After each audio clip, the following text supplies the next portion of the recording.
चलिए साथियों, शुरू करते हैं आगे का इस चैप्टर को आगे। और इसमें अब अगला पड़ाव हमारा है प्लासी का युद्ध। प्लासी का युद्ध बहुत ही महत्वपूर्ण है और एक तरीके से कहा जाए तो अंग्रेजों की पहली भारत में बड़ी जीत थी प्लासी का युद्ध 1757। और फिर इसी अध्याय में 1757 से हमें जाना है 1857 की क्रांति तक। लगभग 100 सालों में अंग्रेजों ने जो कदम उठाए उसका नतीजा था 1857 की क्रांति। इसीलिए प्लासी का युद्ध इंपॉर्टेंट हो जाता है। यहाँ दो युद्ध हैं, एक प्लासी का युद्ध है 1757 और दूसरा है बक्सर का युद्ध 1764। ये कुछ डेटे भी आपको याद रखनी है, बहुत इंपॉर्टेंट हैं। प्लासी का युद्ध 1757, बक्सर की लड़ाई 1757 और 1764 सॉरी, और फिर 1765 में कंपनी बंगाल की दीवान बन जाती है।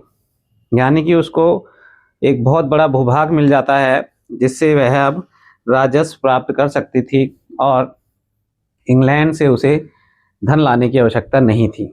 जब कंपनी भारत आई तो व्यापार करना था, उसका मकसद व्यापार करना ही था, व्यापार को बढ़ाना ही था। लेकिन व्यापार करने के लिए क्या चाहिए? पैसे चाहिए।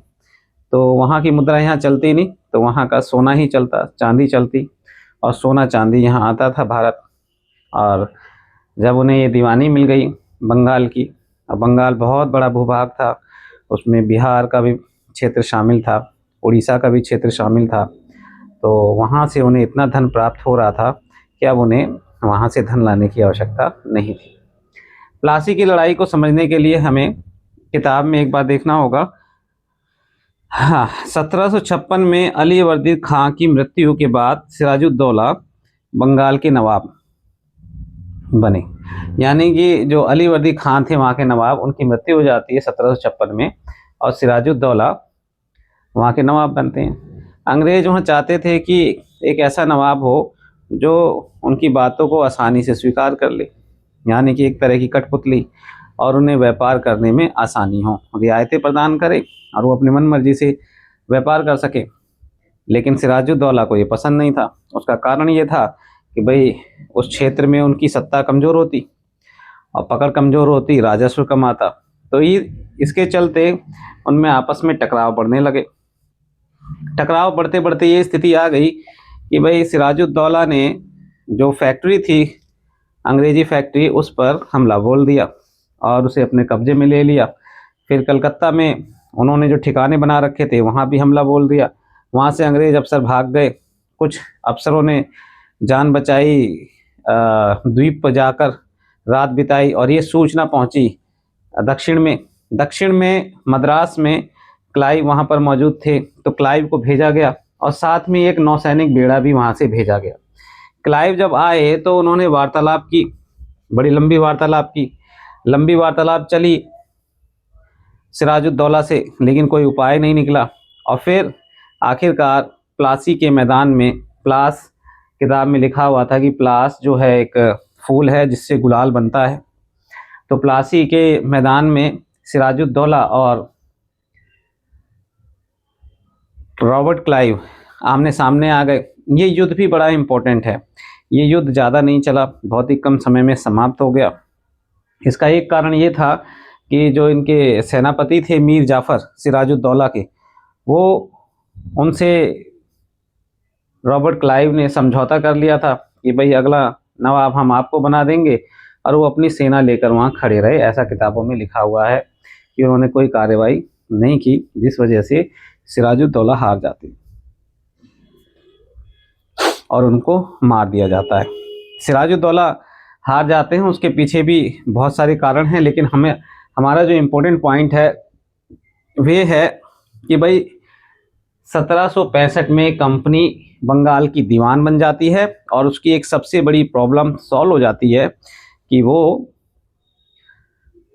इंग्लैंड से अब सोना चांदी लेकर ना आए, यहीं के पैसे से सामान खरीदे, अपने सैनिक खर्चे, कंपनी के खर्चे वो भी निपटाए और फिर बाकी इंग्लैंड भेज दे।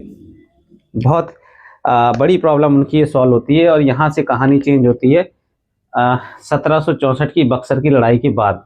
यानी कि उनका जो व्यापार करने का मकसद है अब यहाँ से बदलना शुरू हो जाता है 1765 में। देखिए अली वर्दी खां की मृत्यु हो जाती है 1756 में। सिराजुद्दौला बैठते हैं, नवाब बनते हैं। रॉबर्ट क्लाइव से युद्ध होता है 1757 में, फिर हार जाते हैं सिराजुद्दौला, उनकी मृत्यु हो जाती है, तो मीर जाफर को नवाब बनाया जाता है। मीर जाफर उनकी इच्छाओं को पूरा नहीं कर पाते तो मीर कासिम को बनाया जाता है, और मीर कासिम जब उनके खिलाफ हो जाते हैं तो एक युद्ध होता है, बक्सर की लड़ाई 1764। ये बहुत इंपॉर्टेंट है ये भी, क्योंकि इसके बाद से ही उन्हें दीवानी मिलती है। मीर जाफर को फिर से बनाया जाता है वहाँ का नवाब, और मीर जाफर से 5 लाख रुपए की डिमांड भी की जाती है कि भाई आपको देना पड़ेगा, सैनिक खर्चा है, कंपनी के और खर्चे पूरे करने होंगे, बर्तन बेचो चाहे भांडे बेचो, कुछ भी बेचो, हमें पैसे चाहिए। तो मीर जाफर की भी मृत्यु हो जाती है 1765 में। कंपनी अब यहाँ से अपना विचार बदल लेती है कि ऐसे काम नहीं चलेगा, और दिल्ली में जो नाम मात्र के मुगल सत्ता में थे उनसे वे बंगाल की दीवानी प्राप्त कर लेते हैं। तो ये पूरा प्रकरण होता है प्लासी के युद्ध के दौरान। इंपॉर्टेंट है, जो याद करने वाली चीजें हैं, एक तो ये प्लासी का युद्ध, बक्सर का युद्ध, और कंपनी दीवान बन जाती है 1765 में। और दीवान बनने का मतलब है कि उन्हें अब बंगाल से इतना राजस्व प्राप्त हो रहा है कि उन्हें इंग्लैंड से सोना चांदी लाने की आवश्यकता नहीं है।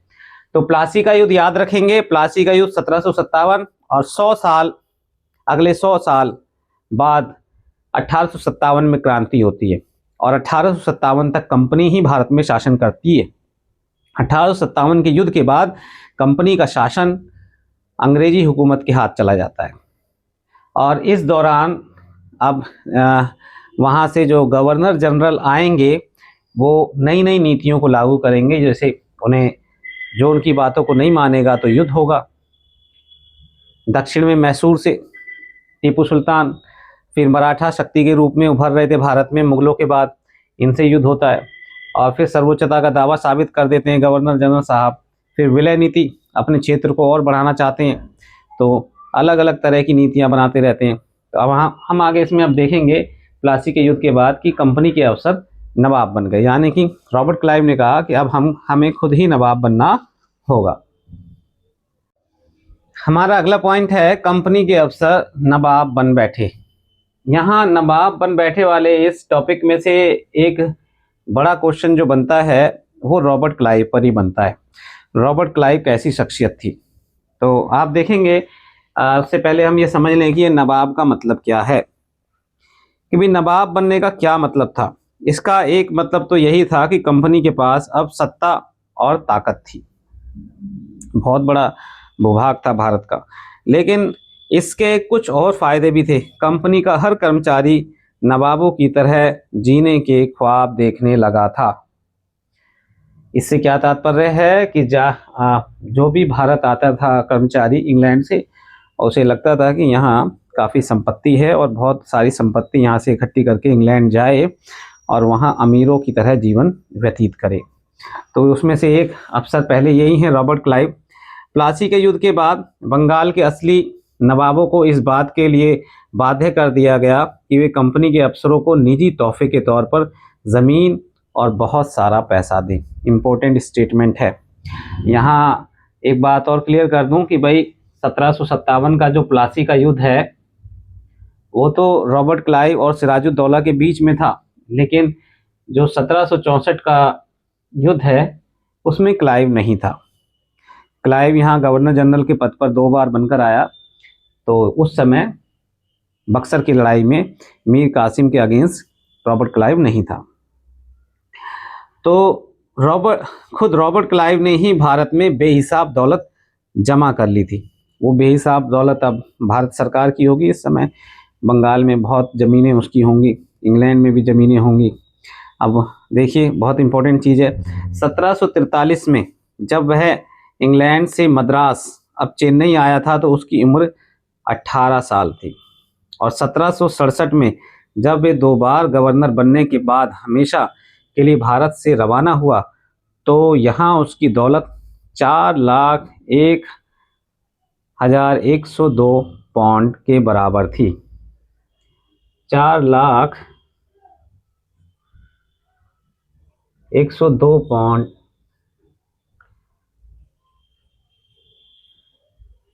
ब्रिटिश रुपया को यानी ब्रिटिश मुद्रा को पाउंड कहा जाता है, इसके बराबर थी। वो एक क्लर्क के पद पर आया था और अपनी काबिलियत के बल पर वे यहाँ का गवर्नर जनरल बना, और गवर्नर जनरल वो भी 2 बार। दिलचस्प बात यह है कि गवर्नर के अपने दूसरे कार्यकाल में उसे कंपनी के भीतर फैले भ्रष्टाचार को खत्म करने का काम सौंपा गया था। खासकर जो निजी व्यापार कर रहे थे और जो तोहफे गिफ्ट ले रहे थे यहाँ, तो उस पर उसने रोकथाम लगाई थी। लेकिन 1772 में ब्रिटिश संसद में उसे खुद भ्रष्टाचार के आरोपों पर अपनी सफाई देनी पड़ी। सरकार को उसकी अकूत संपत्ति के स्रोत संदेहास्पद लग रहे थे। उसे भ्रष्टाचार आरोपों से बरी तो कर दिया गया, लेकिन 1774 में उसने आत्महत्या कर ली। 1774 में उसने आत्महत्या कर ली। कारण अज्ञात है, किन कारणों से इसने आत्महत्या की।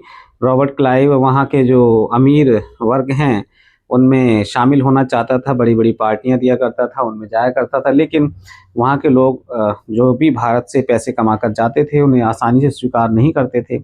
उनके दिमाग में था कि ये लोग भारत में बहुत सारी संपत्ति को लूट कर लेकर आते हैं। खासकर एक लुटेरों की छवि बनती थी, तो जो स्टेटस जिस स्टेटस की तलाश में ही रहते थे वो स्टेटस वहाँ मिलता नहीं था। कंपनी के सभी अफसर क्लाइव की तरह दौलत इकट्ठा नहीं कर पाए। अब ये पैराग्राफ भी बहुत इंपॉर्टेंट है कि वहाँ से बहुत सारे लोग आते तो थे और यहाँ काम करना चाहते थे। बहुत सारी बीमारियों और लड़ाई के कारण कम उम्र में ही मौत का निवाला बन गए।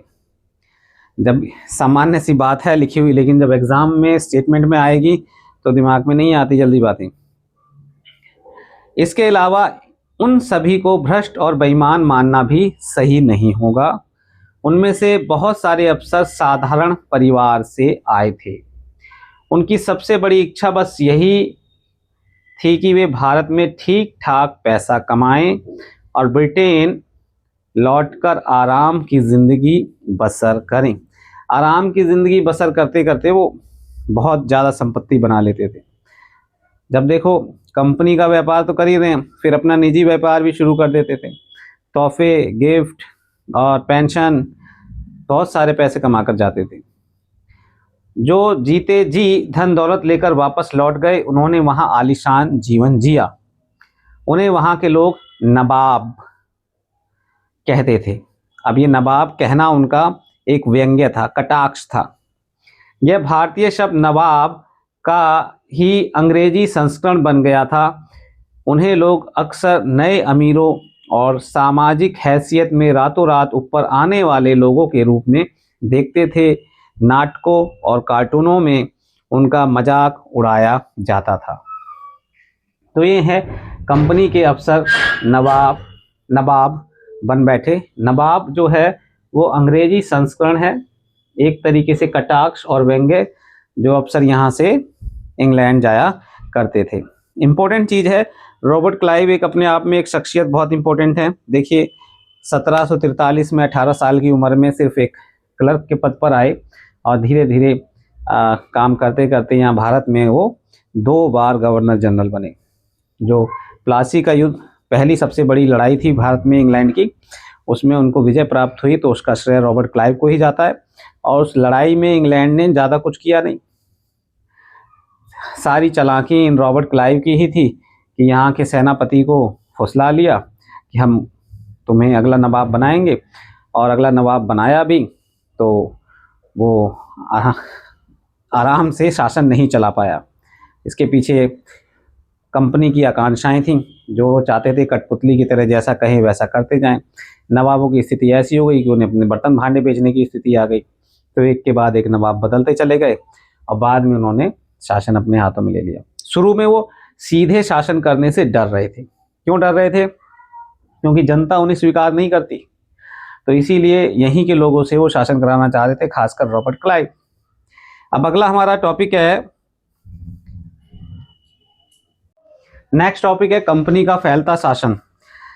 देखिए 1757 से 1857 में बार बार कह रहा हूँ, तो ये एक तरीके से ईस्ट इंडिया कंपनी के द्वारा भारतीय राज्यों पर कब्जे करने की प्रक्रिया और विभिन्न सामाजिक, आर्थिक, राजनीतिक फैसले, कूटनीतिक फैसले लिए इस दौरान। तो बहुत सारा परिवर्तन हुआ और उससे बहुत सारे लोग प्रभावित हुए। रियासतें प्रभावित हुई, जमींदार प्रभावित हुए, किसान प्रभावित हुए, वनों में रहने वाले लोग प्रभावित हुए, शहरों में रहने वाले लोग प्रभावित हुए। उसका नतीजा था 1857 की क्रांति। तो कंपनी का जो शासन फैल रहा था उसकी शुरुआत 1757 का प्लासी का युद्ध और फिर बक्सर की लड़ाई, और बक्सर की लड़ाई के बाद उनके हाथ में बंगाल की दीवानी मिल जाती है। अब बंगाल की दीवानी मिलने के बाद अब वो राजनीतिक, यानी कि यहाँ के इस भारत की जो राजनीति है उसमें हस्तक्षेप करते हैं, यहाँ की सामाजिक आर्थिक स्थिति को समझते हैं और उस हिसाब से कदम उठाते हैं। तो उनके द्वारा जो उठाए हुए कदम है, देखिए,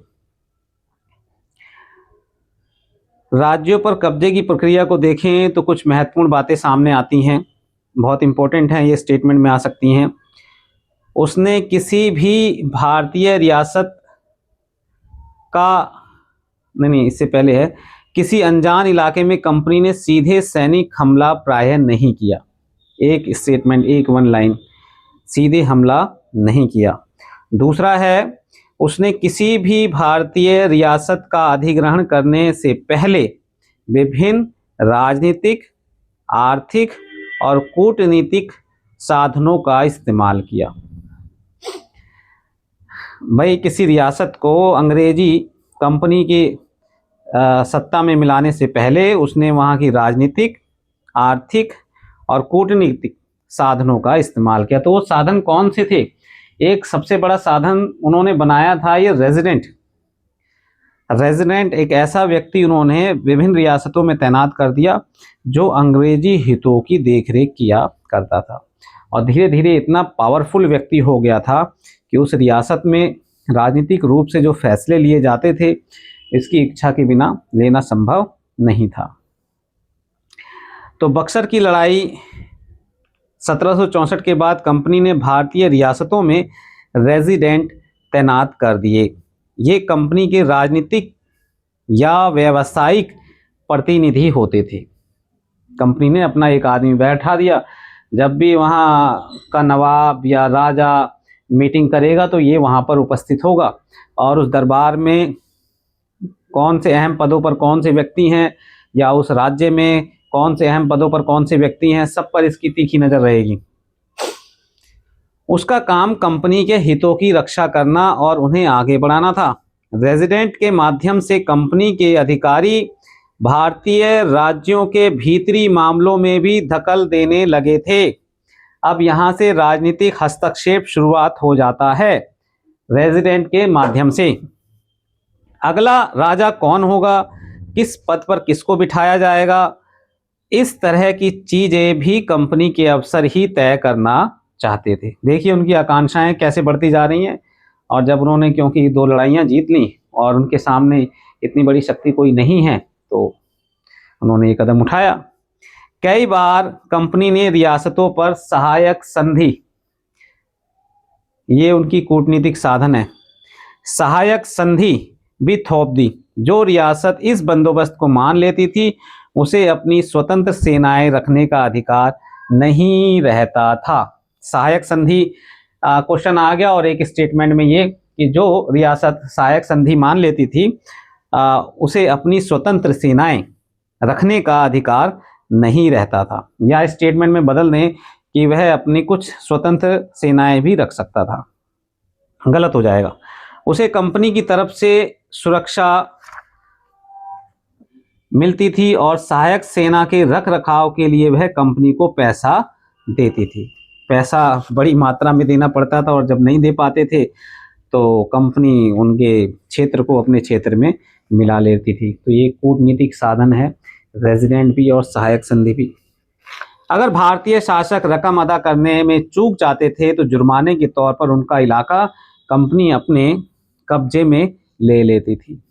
उदाहरण के लिए, जब रिचर्ड वेलेस्ली गवर्नर जनरल था, उस समय अवध के नवाब को 1801 में अपना आधा इलाका कंपनी को सौंपने के लिए मजबूर किया गया, क्योंकि नवाब सहायक सेना के लिए पैसा अदा करने में चूक गए थे। अब देखिए सहायक सेना की जरूरत क्यों पड़ती थी। सहायक सेना की जरूरत पड़ती थी आपसी लड़ाई। यहाँ खासकर उस समय जो है मराठाओं का डर बना रहता था, तो मराठाओं के डर से कई राज्य जो है वो ताकतवर की शरण में जाना चाहते थे, और ताकतवर उस समय अंग्रेज ही उभर रहे थे, तो अंग्रेजों से सहायक संधि करना उनकी मजबूरी बन गई थी। अंग्रेजों से सहायक संधि करी तो मोटी रकम चाहिए सेना के खर्चे के लिए, सेना का खर्चा नहीं दे पाएंगे तो उनका बहुत सारा क्षेत्र अंग्रेजी कंपनी के हिस्से में चला जाएगा, इससे अंग्रेजी कंपनी का राजस्व और बढ़ जाएगा।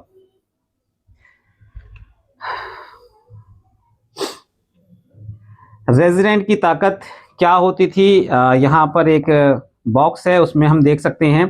कंपनी द्वारा नियुक्त किए गए रेजिडेंट्स के बारे में स्कॉटलैंड के प्रसिद्ध अर्थशास्त्री राजनीतिक दार्शनिक जेम्स मिल ने क्या कहा था। जेम्स मिल पीछे 1817 में हमने पढ़ा था कि उन्होंने किताब लिखी है जिसका नाम था हिस्ट्री ऑफ ब्रिटिश इंडिया। इसे आप याद रखेंगे, जेम्स मिल से यहाँ से क्वेश्चन आ चुका है।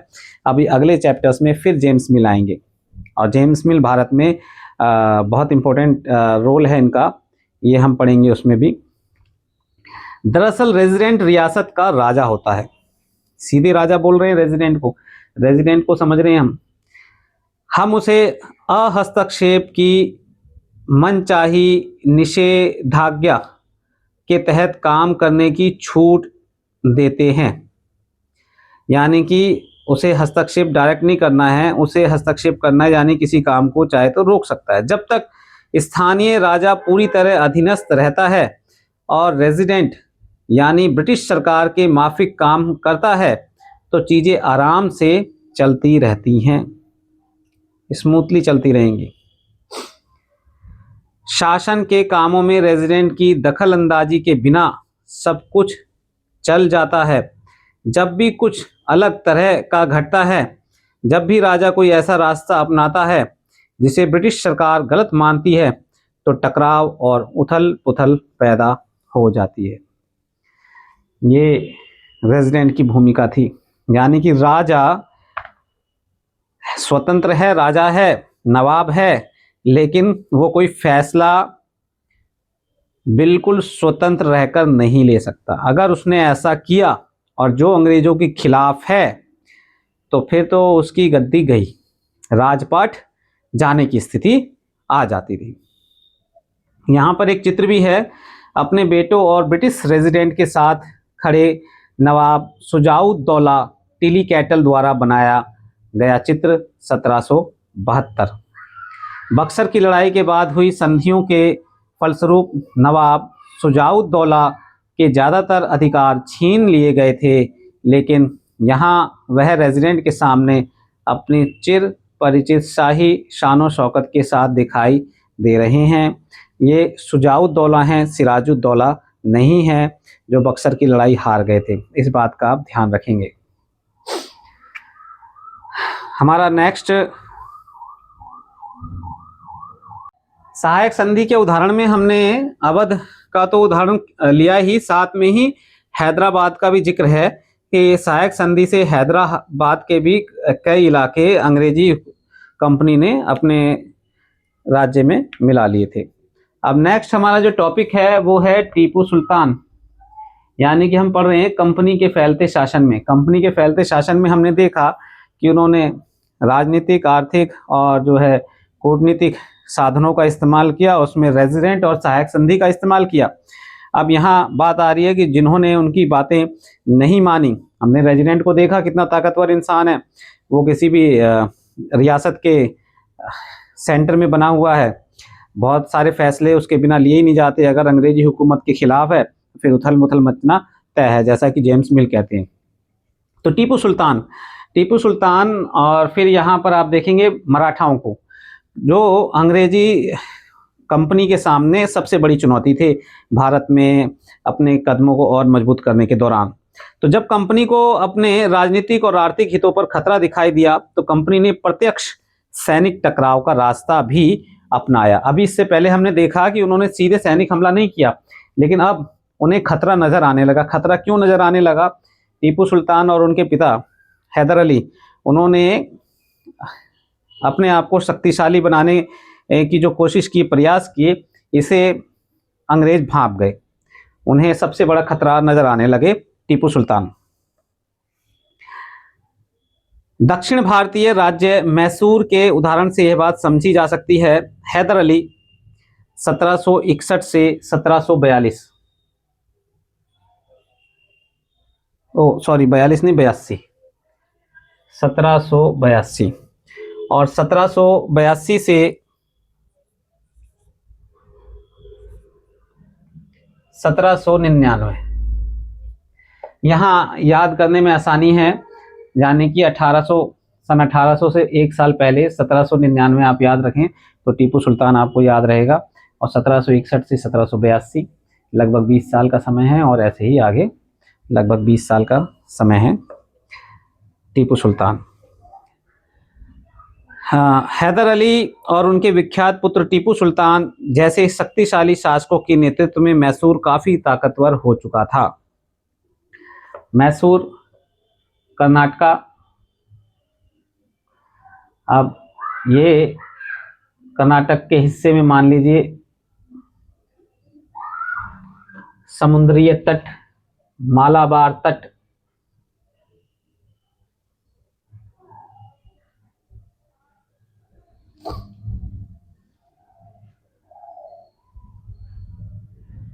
यहाँ ये हिस्सा मालाबार तट मैसूर के हिस्से में। मालाबार तट पर होने वाला व्यापार मैसूर रियासत के नियंत्रण में था, जहां से कंपनी काली मिर्च और इलायची खरीदती थी। तो बहुत इंपॉर्टेंट क्षेत्र है। हम ये भी जानते हैं कि भाई ये मालाबार तट जो है, यहाँ से सबसे पहले पुर्तगाली भी मालाबार तट पर ही आए थे, और यहाँ से ये जो कर्नाटक, केरल और मद्रास, चेन्नई के आसपास जो क्षेत्र है, और यहाँ कुछ पहाड़ियाँ हैं जिन पर ये मसाले होते हैं, तो इसका व्यापार होता था। बहुत इंपॉर्टेंट क्षेत्र है। और यहाँ पर सिर्फ अंग्रेजी कंपनी ही नहीं, साथ में फ्रेंच कंपनी भी अपने पैर मजबूत करना चाह रही है। यहाँ के व्यापार से उन्हें यूरोप में फ़ायदा हो रहा है।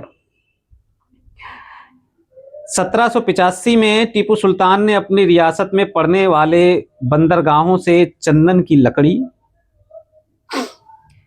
काली मिर्च और इलायची का निर्यात रोक दिया।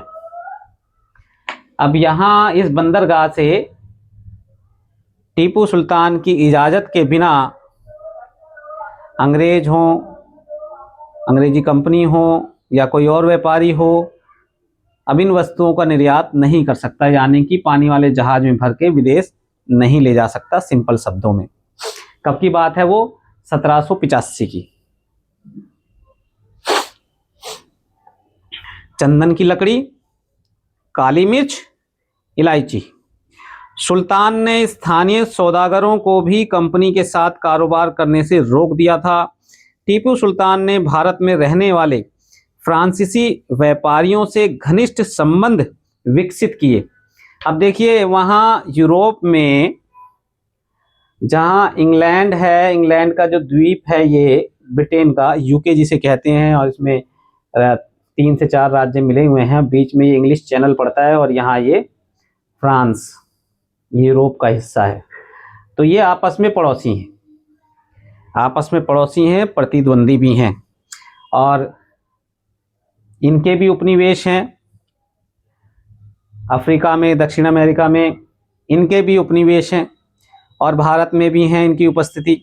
व्यापार हो रहा है, संसाधनों को इकट्ठा किया जा रहा है, साम्राज्य को फैलाया जा रहा है, तो आपस में इनमें लड़ाइयाँ होती रहती। तो ये इनके प्रतिद्वंदी हैं। टीपू सुल्तान के घनिष्ठ संबंध हैं फ्रांसीसी व्यापारियों से, और यहीं से वो अपनी सेना को मजबूत करने के लिए भी ट्रेनिंग, गोला बारूद और हथियार फ्रांसीसी सैनिकों से या फ्रांसीसी सेना से वो प्राप्त करेंगे, जिसे अंग्रेज बहुत बड़ा खतरे के रूप में देखेंगे। टीपू सुल्तान ने भारत में रहने वाले फ्रांसीसी व्यापारियों से घनिष्ठ संबंध विकसित किए और उनकी मदद से अपनी सेना का आधुनिकीकरण किया।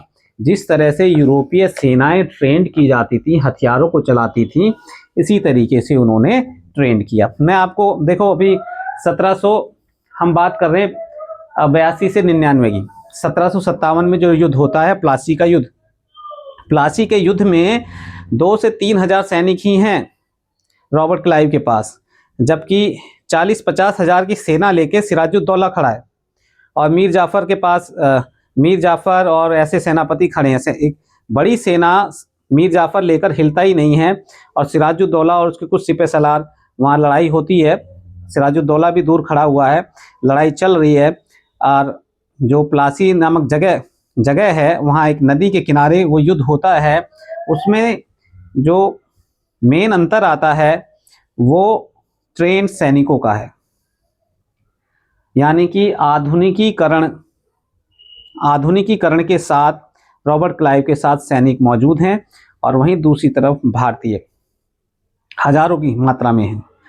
गोला बारूद भी है, बारिश हुई, ऐसी रणनीति बनाई कि गोला बारूद ही भीग गया। वो गोला बारूद रॉबर्ट क्लाइव के सैनिकों पे गिर ही नहीं रहे। लकड़ी के कच्चे स्ट्रक्चर, उन पर तोपें रख रखी हैं, एक बार चलाओ वो पूरा हिल जाए, फिर से उसे स्थापित करने में समय लग रहा है। तो युद्ध पहले से ही एक तरीके रणनीतिक रूप से ही देखा जाए तो युद्ध जीतने की स्थिति में नहीं है, और वो आम के बगीचे में अपने गोला बारूद को बचाए हुए रणनीतिक रूप से युद्ध कर रहे हैं। तो अंग्रेजों को क्या था, पूरी दुनिया में युद्ध करने का अनुभव है। दक्षिण भारत में भी युद्ध कर रहे हैं, उत्तर भारत में भी युद्ध कर रहे हैं, अफ्रीका में, अमेरिका में, समुद्र के अंदर युद्ध कर रहे हैं।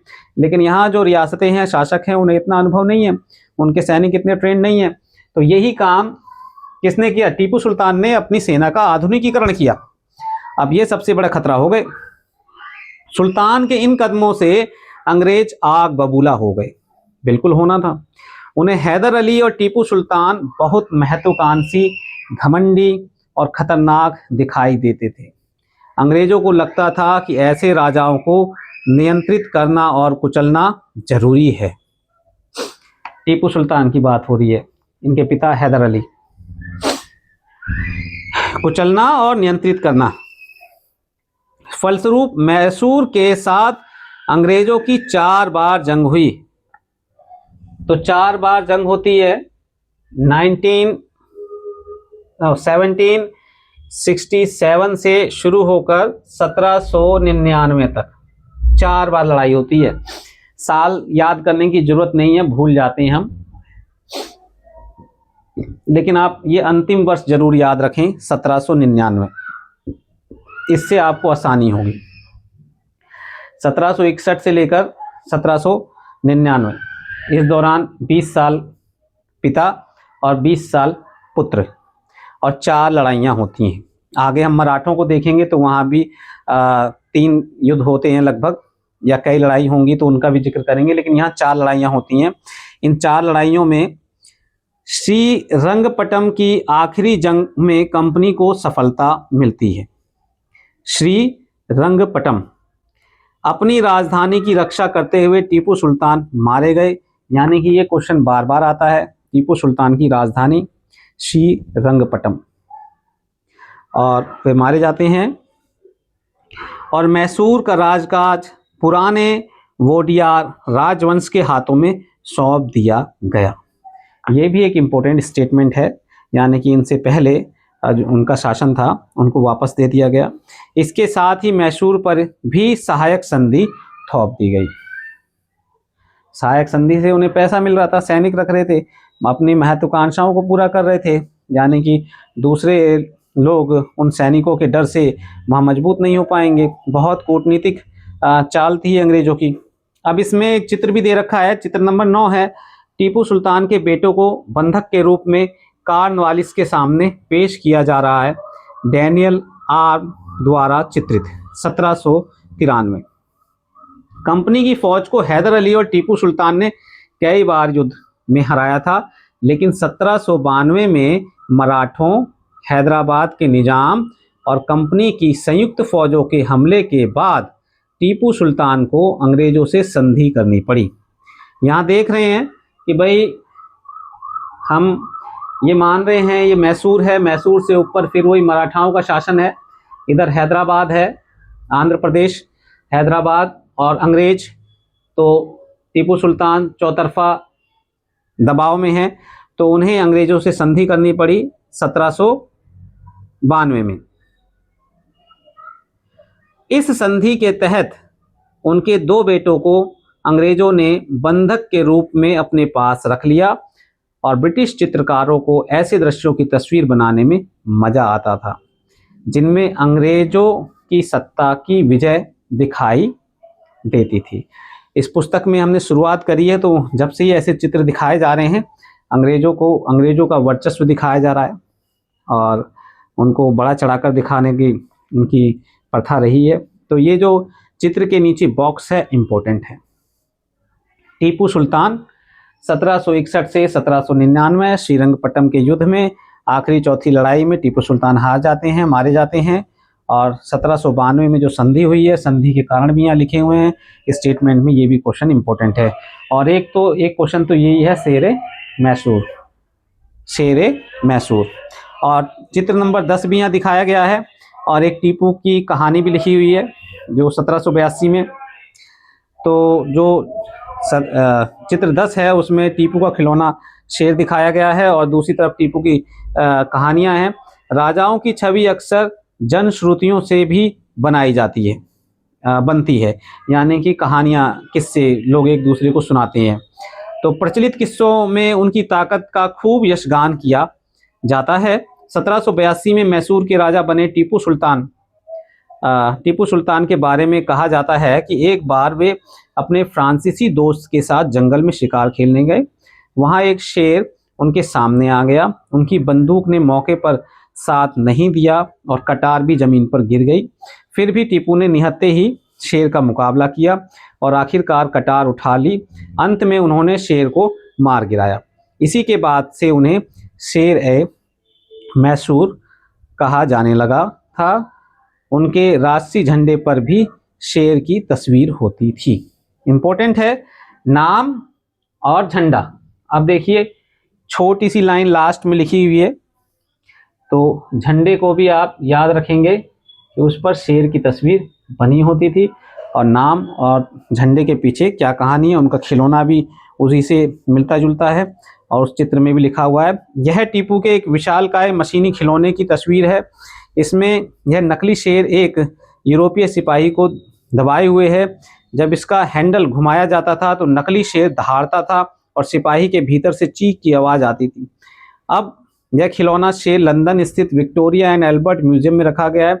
4 मई 1799 को जब अपनी राजधानी श्रीरंगपट्टम की रक्षा करते हुए टीपू सुल्तान की मृत्यु हो गई तो अंग्रेज इस खिलौने को भी अपने साथ ले गए। तो याद रखेंगे उनकी राजधानी, देखिए नाम, झंडा और 1761 से 1799 तो खास तौर से याद होना चाहिए।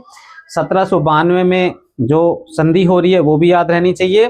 फिर टीपू सुल्तान ने जो आदेश दिया 1785 में कि भाई जो मालाबार तट है वहाँ से चंदन की लकड़ी, काली मिर्च और इलायची इसके निर्यात पर रोक, और उनका एक सबसे बड़ा कदम था सेना का आधुनिकीकरण। अपने फ्रांसीसी दोस्तों की मदद से सेना का आधुनिकीकरण, जिससे अंग्रेज आग बबूला हो गए। तो ये हमारे टीपू सुल्तान का टॉपिक क्लियर हो जाता है।